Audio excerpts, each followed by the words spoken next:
சமையலறையே ஆரம்பிக்கலாங்களா? இன்றைக்கி நம்ம கேப்சிகம் சட்னி எப்படி பண்ணலான்னு பார்ப்போம். அதுக்கு தேவையான பொருட்கள் சொல்கிறேன் பாருங்கள். மீடியம் சைஸ் கேப்சிகம் ஒரு 4 எடுத்திருக்கேன். அதே மாதிரி மீடியம் சைஸ் வெங்காயம் ஒரு 4 எடுத்திருக்கேன். எல்லாத்தையும் கட் பண்ணி வச்சுருக்கேன். இஞ்சி வந்து 1 இன்ச்சு பீஸ் எடுத்திருக்கேன், அதையும் கட் பண்ணியிருக்கேன். காரத்துக்கு பச்சை மிளகாய் எடுத்திருக்கேன், 2 பச்சை மிளகாய் நீட்டு வாக்கில் கட் பண்ணியிருக்கேன். உப்பு எடுத்திருக்கேன் தேவையான அளவு, எண்ணெய் தேவையான அளவு, நம்ம வதக்கத்துக்கு தேவையான அளவு எடுத்திருக்கேன். காரம் இதில் பார்த்திங்கன்னா அந்த பச்சை மிளகாவும் இஞ்சி மட்டும்தான் இதில் காரம். ஏன்னா கேப்சிகம் வந்து காராது, கொடை மிளகா காராது. அதுக்காக உங்களுக்கு இஞ்சியும் பச்சை மிளகாவும் தான் இதில் வந்து காரத்துக்கு. அது அவங்கவுங்க காரத்துக்கு நீங்கள் ஏற்ற மாதிரி போட்டுக்க வேண்டியதான். வாங்க ஃப்ரெண்ட்ஸ், வீடியோவில் போகலாம். அடுப்பு மேலே வானல் வச்சாச்சு. இப்போ நம்ம வதக்கிறதுக்கு எண்ணெய் ஊற்றிப்போம்.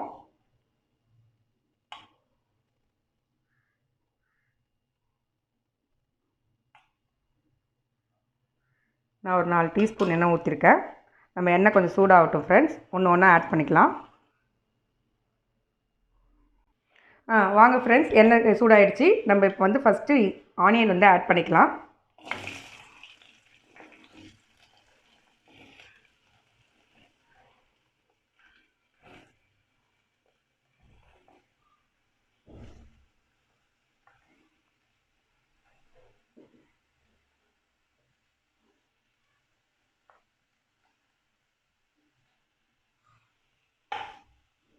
ஆனியன் போட்டு லைட்டாக வதக்குவோம்.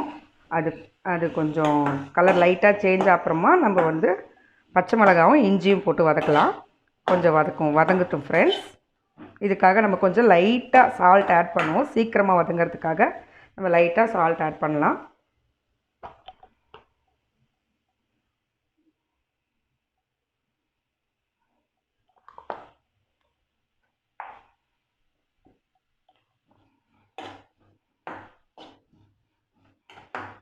ஓகே ஃப்ரெண்ட்ஸ், ஒரு நிமிஷம் கழித்து நம்ம வந்து இன்க்ரீடியன்ஸ் ஆட் பண்ணிக்கலாம். அடுத்தது என்னன்ட்டு பாருங்கள் ஃப்ரெண்ட்ஸ். இப்போ கொஞ்சம் கலர் சேஞ்ச் ஆகிருக்கு. நம்ம கேப்சிகம் சீக்கிரமாக வெந்துடும் ஃப்ரெண்ட்ஸ். ஸோ அதனால் அதை கடைசியாக போட்டு நம்ம வதக்கலாம். கொஞ்சம் ஆனியன் தான் கொஞ்சம் லேட் ஆகும். அதனால் பாருங்கள் கலர் சேஞ்ச் ஆகிருக்கு. நம்ம இந்த டைமில் வந்து நம்ம இஞ்சி பச்சை மிளகா ஆட் பண்ணிக்கலாம். இது ஜஸ்ட்டு ஒரு 2 டைம்ஸ் அப்படி ஒரு 1 மினிட் வதக்குனீங்கன்னா போதும் இது. அதுக்கப்புறம் நம்ம கேப்சிகம் ஆட் பண்ணிக்கலாம்.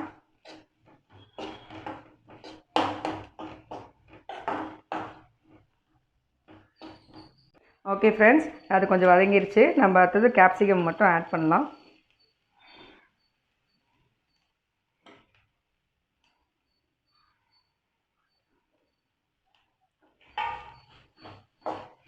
கேப்சிகம் கொஞ்சம் சீக்கிரமாக வதங்கிடும் ஃப்ரெண்ட்ஸ். ஒரு 3 to 4 மினிட்ஸ் இருந்தால் போதும், வதங்கிடும். வதங்கின உடனே நம்ம சட்னி எப்படி அரைக்கிறதுன்னு பார்ப்போம். பாருங்கள் ஃப்ரெண்ட்ஸ், நல்லா ரெண்டுமே வதங்கிடுச்சு. தெரியுது அவங்களுக்கு கலர் சேஞ்ச் ஆகுது, தெரியுது பாருங்கள். ரெண்டுமே கண்ணாடி பதம் மாதிரி கலர் சேஞ்ச் ஆகிருக்கு பாருங்கள். இந்த ஸ்டேஜில் நம்ம வந்து ஸ்டவ் ஆஃப் பண்ணிவிட்டு நம்ம வந்து வெயிட் பண்ணுவோம். ஆறட்டும். ஆறின அப்புறம் நம்ம வந்து மிக்சியில் போட்டு அரைப்போம். ஏன்னா ஆறதுக்கு முன்னாடி அரைச்சிங்கன்னா ஜார் வேஸ்ட்டாக போயிடும். அதனால் நல்லா ஆறட்டும் ஃப்ரெண்ட்ஸ். ஆறின அப்புறம் நம்ம உப்பு போட்டு மிக்சியில் அரைக்கிறத பார்ப்போம் ஃப்ரெண்ட்ஸ். ஃப்ரெண்ட்ஸ், இப்போ ஆறிடுச்சு. நம்ம வந்து இதை வந்து மிக்சியில் கன்வெர்ட் பண்ணிக்குவோம்.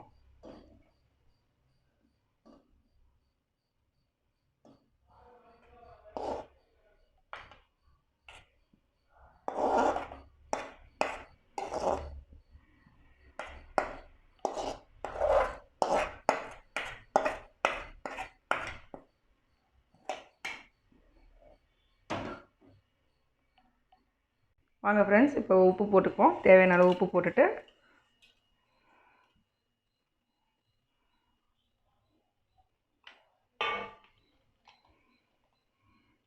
க்ளோஸ் பண்ணுறோம் ஃப்ரெண்ட்ஸ்.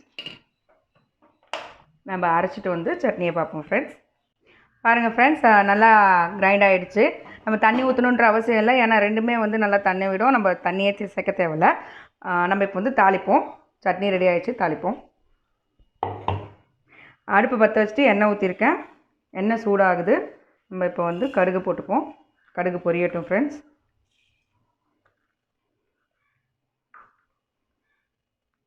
ஓகே ஃப்ரெண்ட்ஸ், கடுகு பொரிஞ்சிச்சு. நான் இப்போ ஸ்டவ் ஆஃப் பண்ணுறேன். நான் வந்து சட்னியில் வந்து கன்வெர்ட் பண்ண போகிறேன்.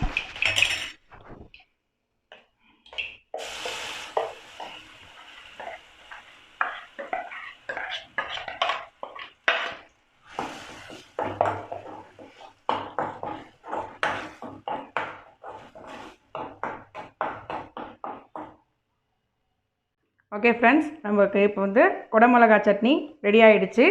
இதுக்கு தோசைக்கு இட்லிக்கு சூப்பராக இருக்கும் ஃப்ரெண்ட்ஸ். சின்ன பசங்க பார்த்தீங்கன்னா குடமிளகாலாம் சாப்பிட மாட்டாங்க. அவங்களுக்கு நம்ம இப்படி ஒரு சட்னி அரைச்சி கொடுத்தா நல்லா விரும்பி சாப்பிடுவாங்க, நல்லா ஆரோக்கியமாகவும் இருக்கும். ஓகே ஃப்ரெண்ட்ஸ், இன்னும் ஒரு நல்ல வீடியோவோட உங்களை வந்து சந்திக்கிறேன் ஃப்ரெண்ட்ஸ். Bye friends. இந்த வீடியோ உங்களுக்கு பிடிச்சிச்சுன்னா சங்கர் பிரியாஸ் சேனலை சப்ஸ்கிரைப் பண்ணுங்கள், லைக் பண்ணுங்கள், ஷேர் பண்ணுங்கள், கமெண்ட் பண்ணுங்கள். மறக்காமல் அந்த பெல் ஐக்கானை கிளிக் பண்ணிக்கோங்க. அப்போ தான் நான் போடுற வீடியோஸ் உங்களுக்கு நோட்டிஃபிகேஷனாக வரும். இன்னொரு வீடியோவில் உங்களை வந்து சந்திக்கிறேன் ஃப்ரெண்ட்ஸ். Bye friends.